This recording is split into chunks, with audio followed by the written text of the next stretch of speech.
अस्सलाम वालेकुम। मैं हूं डॉक्टर अरसलान नवाज़, एंडोक्राइनोलॉजिस्ट, और आज हम बात करेंगे अपनी पिछली वीडियो से मुतल्लिक़ जो दो सवाल हमसे पूछे गए हैं उसके बारे में। पिछली हमारी वीडियो थी थायराइड और उससे मुतल्लिक़ मसाइल के बारे में, जिसमें हमने बताया था कि थायराइड के मसाइल दो तरह के होते हैं, एक तो उसके साइज़ का बढ़ जाना और दूसरे उसके फंक्शन में कमी या ज़्यादती। तो उससे मुतल्लिक़ दो सवाल पूछे गए हैं। सबसे पहला सवाल ये कि इन मसाइल में और अगर इसकी अलामात आ रही हों, यहाँ पे ग्लैंड बढ़ जाए, गिलड़ किसी को महसूस हो रहा हो, या हाइपोथायराइडिज़म और हाइपरथायराइडिज़म की अलामात महसूस हो रही हों, तो कौन सा टेस्ट करवाने चाहिए। और दूसरा सवाल ये पूछा गया है कि अगर हाइपोथायराइडिज़म हो या हाइपरथायराइडिज़म हो तो इस सिलसिले में जो दवाएं इस्तेमाल की जाती हैं उसको कितनी अरसे के लिए इस्तेमाल किया जाता है। सबसे पहला जो सवाल था कि कौन से टेस्ट करवाए जाएं, तो जब भी किसी को गिलड़ महसूस हो, गर्दन पर स्वेलिंग या मैस या कोई सोजिश महसूस हो, तो या हाइपोथायराइडिज़म की अलामात महसूस हों जिनमें कि वज़न का बढ़ जाना, भूख कम लगना, पैरों पे या जिस्म पे सोजिश का जाना, जिल्द का खुश्क रहना, ख़वातीन में मेंस्ट्रुअल प्रॉब्लम्स, तो इस तरह के मसाइल अगर आएँ, या हाइपरथायराइडिज़म की अलामात हों जिनमें दिल की धड़कन का तेज़ होना, हाथों का कांपना, वज़न का कम हो जाना, मोशन लगे रहना, इस तरह के अलामात हों, तो कौन से टेस्ट करवाए जाएँ। तो इन सारी कंडीशंस में सबसे पहले जो टेस्ट कराया जाता है उसे कहते हैं थायराइड फंक्शन टेस्ट। ये 3 टेस्टों का एक पैनल है जिसमें कि आपका TSH, फ्री T3 और फ्री T4, ये 3 टेस्ट होते हैं। सबसे पहले ये टेस्ट करवाए जाते हैं। अगर इनकी रिपोर्ट में कोई अबनॉर्मेलिटी हो, ये रिपोर्ट्स ठीक ना आए, तो फिर उसके मुताबिक कुछ फर्दर टेस्ट भी करवाने पड़ते हैं, डिपेंडिंग कि ये हाइपोथायराइड है या हाइपरथायराइड है। और अगर ये रिपोर्ट बिल्कुल नॉर्मल हो तो इससे एक बात तो साबित हो जाती है कि आपका जो है वो थायराइड हार्मोन वो नॉर्मल बन रहा है, यानी कि आपकी ग्लैंड हार्मोन नॉर्मल बना रही है, कम या ज़्यादा नहीं बना रही। ये हो सकता है, मुमकिन है कि ग्लैंड साइज़ में बड़ी हो लेकिन काम नॉर्मल कर रही हो, जैसा कि हमने पिछली वीडियो में बात की थी। तो सबसे पहले टेस्ट जो कराए जाएंगे वो thyroid function test, TSH, free T3, free T4। इसको किसी भी अच्छी लैब से आप करवा सकते हैं। ये खून के टेस्ट हैं, एक ही ब्लड सैंपल के अंदर जो है वो हो जाते हैं। जैसे कि लाहौर में इनमोल है या मेयो हॉस्पिटल में सीनम है, वहाँ से करवाए जा सकते हैं, या किसी भी प्राइवेटली किसी भी अच्छी लेबॉर्ट्री से ये खून के टेस्ट हैं, ये hormonal test, thyroid function test जिन्हें कहते हैं, ये करवाए जा सकते हैं।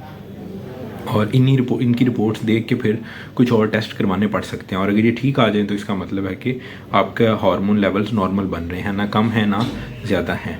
अब आते हैं दूसरे सवाल की तरफ। दूसरा सवाल था कि ख़ासकर हाइपोथायराइडिज़म के मरीज़ों के बारे में, कि वो जो थायरॉक्सिन ले रहे होते हैं वो कब तक थायरॉक्सिन लेते रहेंगे। इस बात को ज़रा समझ लें कि थायरॉक्सिन एक हार्मोन है जो हमारा थायराइड ग्लैंड बनाता है। तो जब ये नहीं बन रहा और हमारा ग्लैंड फंक्शन नहीं कर रहा, थायरॉक्सिन की कमी है, हम इसे गोली की शक्ल में बाहर से दे रहे हैं। जब ये काम नहीं कर रहा तो आपको ये बाहर से लेना पड़ेगा। आप जब इसे ले रहे हैं तो आपको ये सारी उम्र लेना पड़ेगा, आप इसे छोड़ नहीं सकते। आप छोड़ेंगे तो चूंकि हमारा अपना ग्लैंड तो काम नहीं कर रहा, वो हार्मोन नहीं बना रहा, लिहाजा इसकी फिर से कमी हो जाएगी। एक बहुत बड़ी गलती जो अक्सर देखने में आई है, अक्सर औकात तो मरीज़ की तरफ से ऐसा होता है, लेकिन बाज़ दफ़ा कुछ क्वैक्स भी ऐसा करते हैं कि जब एक पेशेंट जो कि थायरॉक्सिन ले रहा है और उसके थायराइड फंक्शन टेस्ट नॉर्मल आ जाते हैं, तो वो समझते हैं कि अब ये चूँकि नॉर्मल हो गया, अब हमारा थायराइड शायद ठीक काम करना शुरू हो गया, तो हम दवा को बंद कर दें, जबकि ऐसा नहीं है। ये जो आप दवाई बाहर से ले रहे थे थायरॉक्सिन की शक्ल में, ये उसकी वजह से नॉर्मल होता है। जब आप छोड़ेंगे तो ये फिर से बढ़ जाएगा, फिर से आपका TSH बढ़ जाएगा, T3, T4 कम हो जाएगा, और वही सारी हाइपोथायराइडिज़म की अलामात आनी शुरू हो जाएंगी। लिहाजा थायरॉक्सिन को तो सारी उम्र लेना पड़ता है। इसकी सिर्फ डोज कुछ वक्त लेती है एडजस्ट होने में। 3 महीने 6 महीनों में इसकी उतनी डोज, मतलूबा डोज कह लें हम, या रिक्वायर्ड डोज जितनी किसी भी इंसान को ज़रूरत होती है, अमूमन उसके वज़न पर डिपेंड करता है कि उसे कितनी ज़रूरत किस डोज में उसको लेनी पड़ेगी। तो जब एक मरतबा डोज सेट हो जाती है तो वो फिर सारी उम्र चलती है। दूसरा ये कि अगर हाइपरथायराइडिज़म है तो उसमें हमने पिछली वीडियो में भी डिस्कस किया था कि 3 ऑप्शंस हैं। एक तो दवाइयाँ हैं, दूसरे जो हैं वो रेडियो आयोडीन एब्लेशन है, या जिसे आयोडीन के कतरे या कैप्सूल्स होते हैं वो है, और तीसरा ये कि इसकी सर्जरी करवा दी जाए।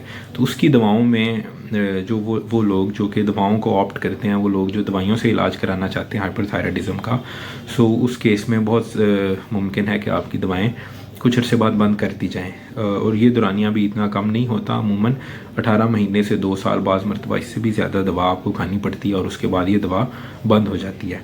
अच्छा, इसके साथ ही एक और बात, वो मरीज़ जिनका थायराइड की सर्जरी हो चुकी है, ग्लैंड निकल चुका है किसी भी वजह से, तो उनकी थायराइडेक्टमी हो गई है, ग्लैंड निकाल दी गई है, सो उनमें भी यही है, वो भी थायरॉक्सिन सारी ज़िंदगी जो है वो लेंगे। और इसके साथ ही एक और बहुत अहम बात वो है प्रेग्नेंट पेशेंट्स के बारे में, या वो ख़वातीन जो शादीशुदा हैं या जिनकी मुस्तक़बिल करीब में शादी होने वाली है।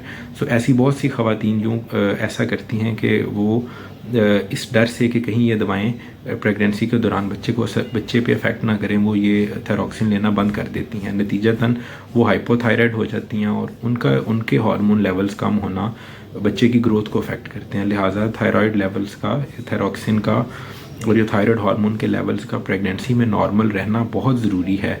लिहाजा ऐसी ख़वातीन जो कि प्रेग्नेंट हैं या मुस्तक़बिल करीब में जिनकी शादी होने वाली, वो बिल्कुल भी ये दवा बंद ना करें, बल्कि अक्सर केसेस में तो प्रेगनेंसी में इस दवा को बढ़ाना पड़ता है क्योंकि इसकी रिक्वायरमेंट ज़्यादा हो जाती है। लिहाजा वो ऐसी ख़वातीन अपने डॉक्टर से राब्ते में रहें और उनसे मशवरा करके दवा की मिकदार को जो है वो जितनी ज़रूरत है उतनी इस्तेमाल करें। इसे बिल्कुल बंद नहीं कर सकते हैं।